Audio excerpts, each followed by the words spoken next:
Americans should learn to live by their own means. Stop using African leaders to benefit yourself.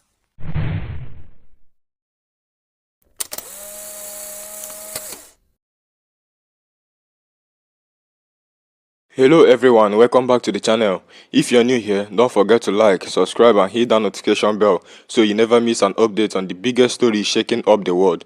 Today we are diving into a major controversy. Elon Musk, yes, that Elon Musk has announced the shutdown of USAID, the United States Agency for International Development.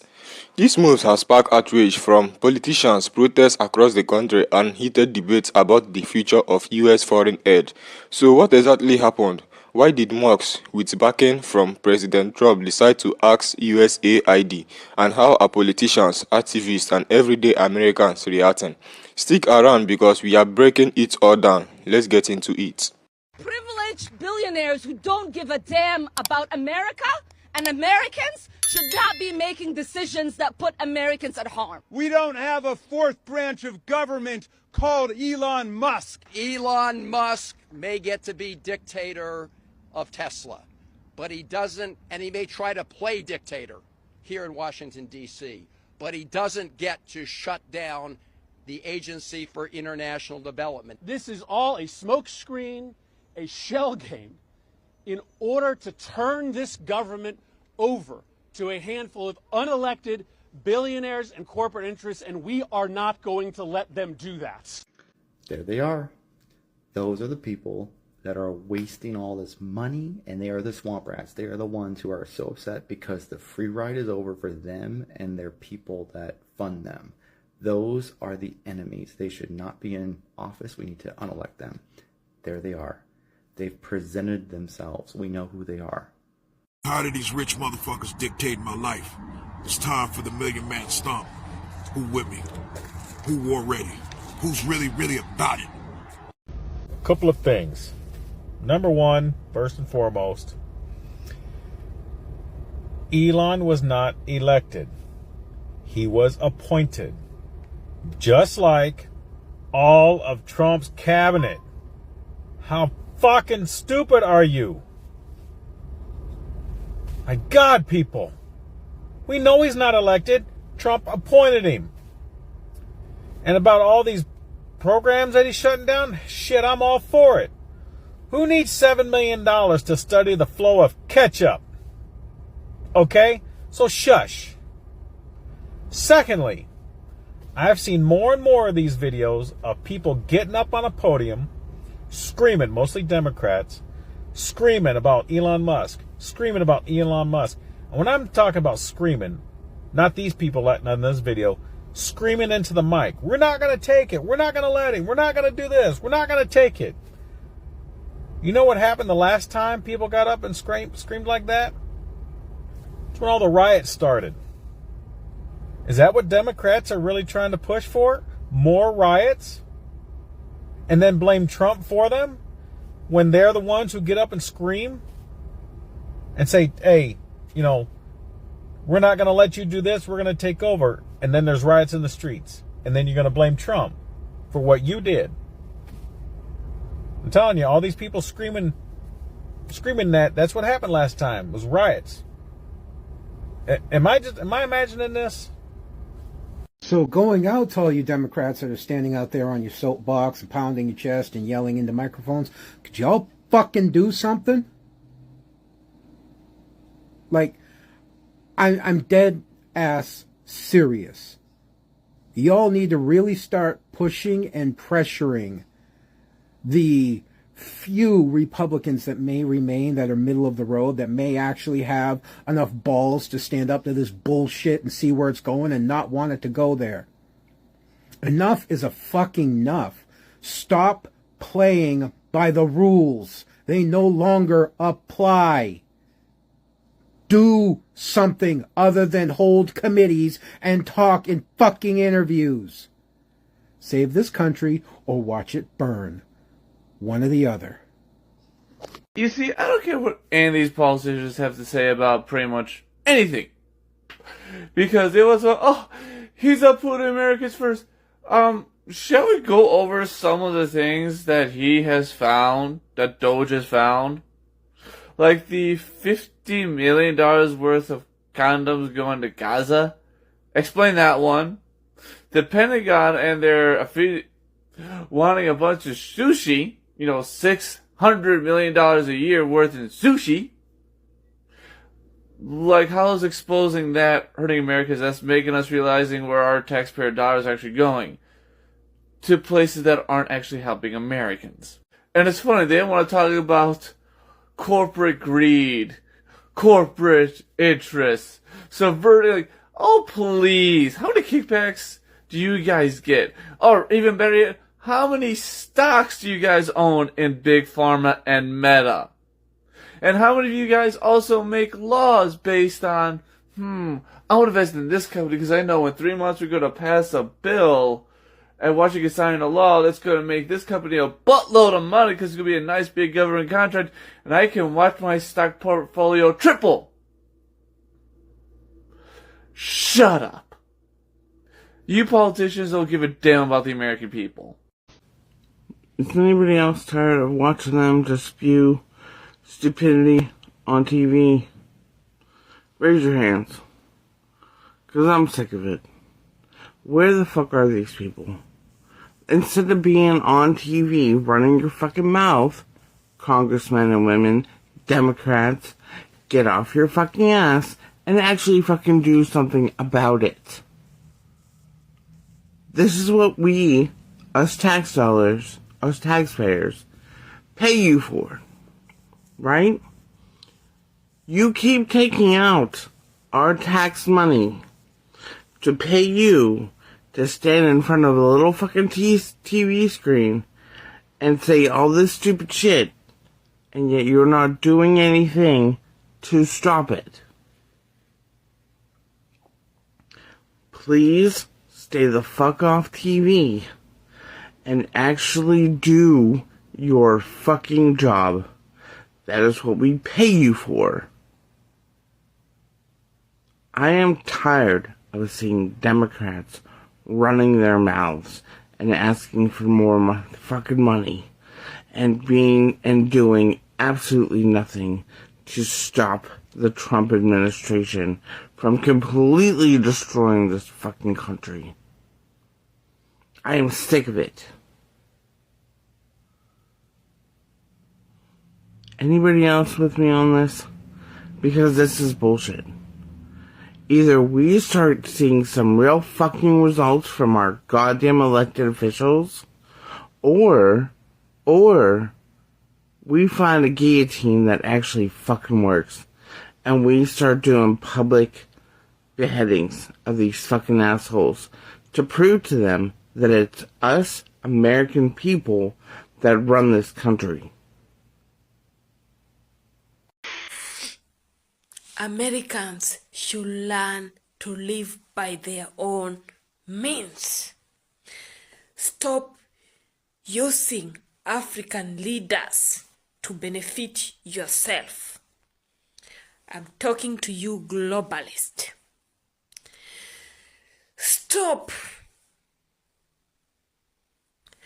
stealing from Africa. Take anything that you have to take in a rightful way. What is happening in Congo, it is so sad. These are people from your country coming here. Congolese mothers, they don't have food. Children, everyone is dying there. But that's why you are not saying anything. Even here in the social media, you cannot say anything about what is happening in Congo because you are riding on the backs of Africans for you to keep yourself running. And now it is time for you to leave Africa alone. It is time for you to learn how to stay in your country, look for something to do, just look for something else you people you can do. But for the African leaders who are puppets, We are going to deal with them. And then, after dealing with them, we will deal with you. This is not time for us to exchange words with you. We are trying our very best to make things right. It is by God's grace that Trump is there. He knows where the problem is. In fact, the moment Africa will get freedom from globalists, that is the day this world will have peace. Everyone will eat, everyone will work, because there is peace. Market will move swiftly, but because the globalists who like sitting on other people, bags, to ride on them so that they continue growing big as others suffer, it is time. We are not afraid of telling you the truth. And for my African brothers and sisters, if you know what is right, fight for it. Don't think someone will sit down and decide to give you freedom. No. It is fought for. You have to fight for it. You have to wake up. You have to wake up from that slumber. Wakenya, si hata nyinyi munaona. Si munaona tumetegua mitego yenye walikuwa wametutega nayo. Si munaona mitego inateguka. Africans, wake up. Mitego zinateguka. You have been using us. Our presidents cannot work on the will of the people. They are working according to what the globalists are telling them to do. Africa must rise again. Africa must be great.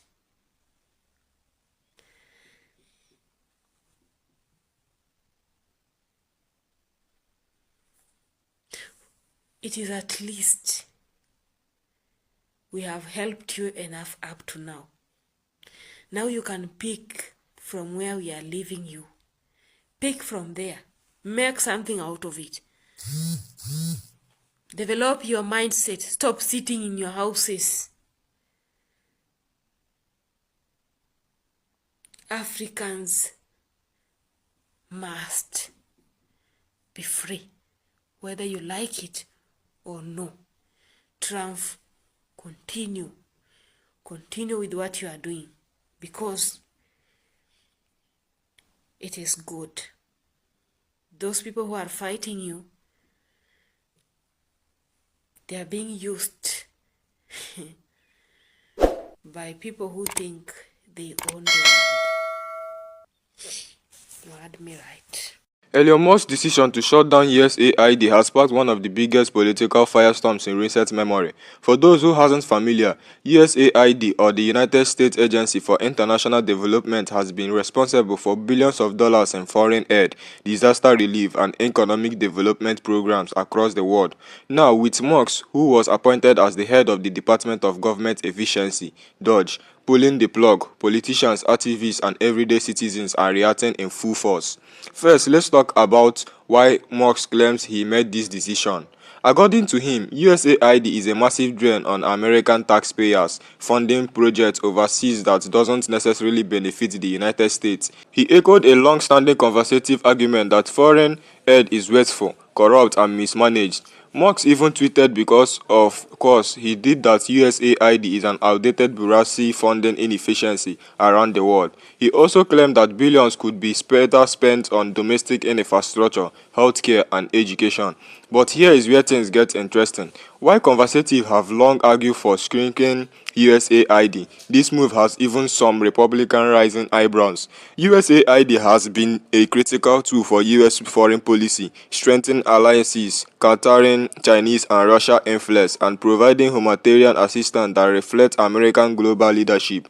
By shutting it down completely, Musk isn't just cutting West. He's efficiently ceding global influence to other powers. That's exactly why lawmakers from both parties are speaking out.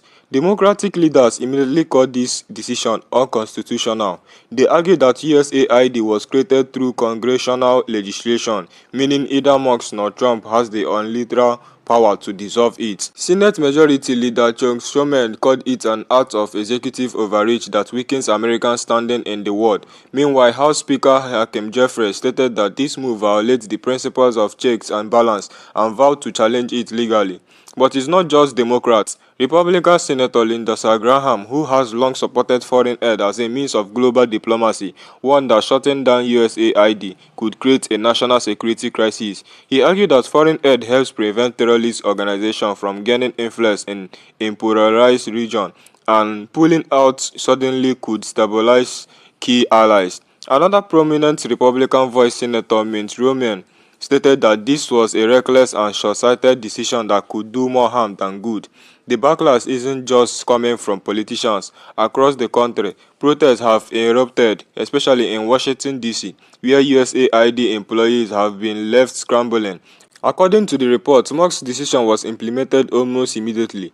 Websites were taken down, employee emails were deactivated, and funding was frozen overnight. Imagine working on a critical relief effort in war-torn region, only to find out that your entire agency has been wiped out with the stroke of a pen. That's exactly what happened. One USAID worker who spoke anonymously to the press described the shutdown as chaos. They said people came into work thinking they were handling a refugee crisis or coordinating food aid, and within hours, they were told to pack up and leave.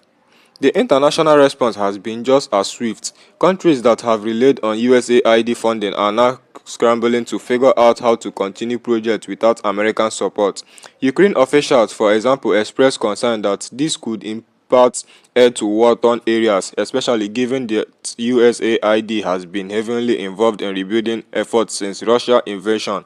Meanwhile, African and Latin American leaders warn that cutting development programs could push vulnerable nations closer to China and Russia, both of which have been expanding their influence through economic partnerships. And let's talk about China for a second. One of the biggest criticisms of this move is that it hands a huge victory to Benji. China has been aggressively expanding its Belt and Road Initiative, offering infrastructure deals and financial aid to developing nations in Africa, Asia, and Latin America. Without USAID as a counterbalance, the US is essentially stepping back while China steps forward. Critics argue that this isn't just an economic loss, it's a strategic blunder that could have a long-term geopolitical consequences. But of course, Musk supporters are defending the decision. Many conservatives argue that the USAID has been a lush fund for corrupt foreign governments and inefficient projects. Some right-wing commentators have pointed to instances where USAID funding allegedly ended up in the hands of corrupt officials or where aid programs were mismanaged. They see Musk's move as a bold step in the fight against government waste, and some have even called for further cuts to international spending.